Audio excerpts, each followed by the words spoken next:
Are you struggling getting high quality training content to your workforce that might not speak English? Say you have a Spanish workforce. Are you struggling to get them the actual information that they need at a level that they understand?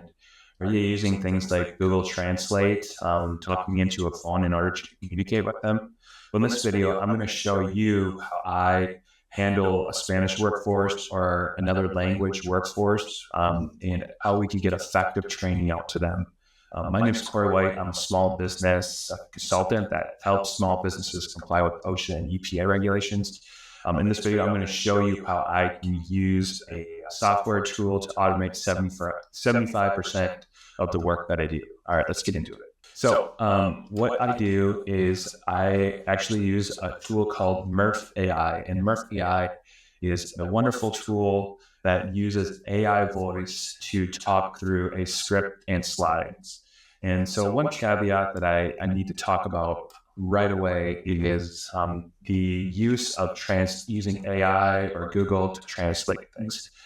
So right now, in December of 2024, AI isn't quite there to correctly conjugate from English to Spanish. And conjugation just means making sure that it actually flows correctly. The sentence in Spanish flows correctly. When we take that from English, it doesn't always do a good job of flowing, so it's understandable. Something we have to remember is we're always trying to get a lot of this training content down to a 5th grade reading level.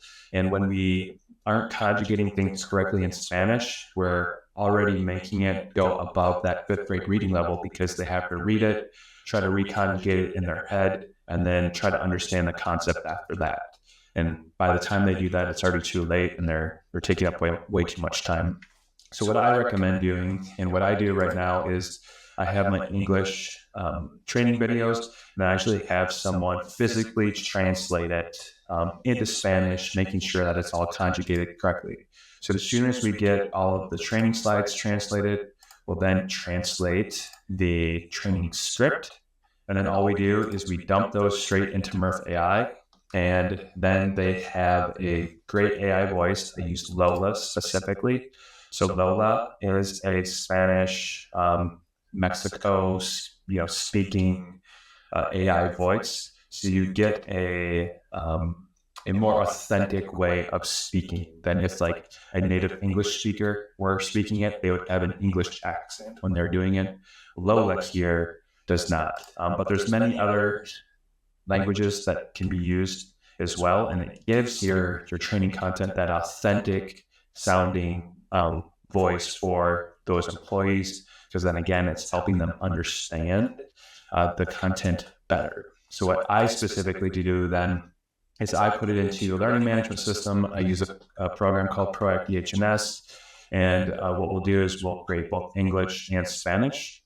And then from there, what we'll do is we'll have groups that are broken out by English or Spanish, and we'll assign those groups to those employees automatically. So if we have a new Spanish employee, we assign them to one of these Spanish groups that makes sense to their title, their job title.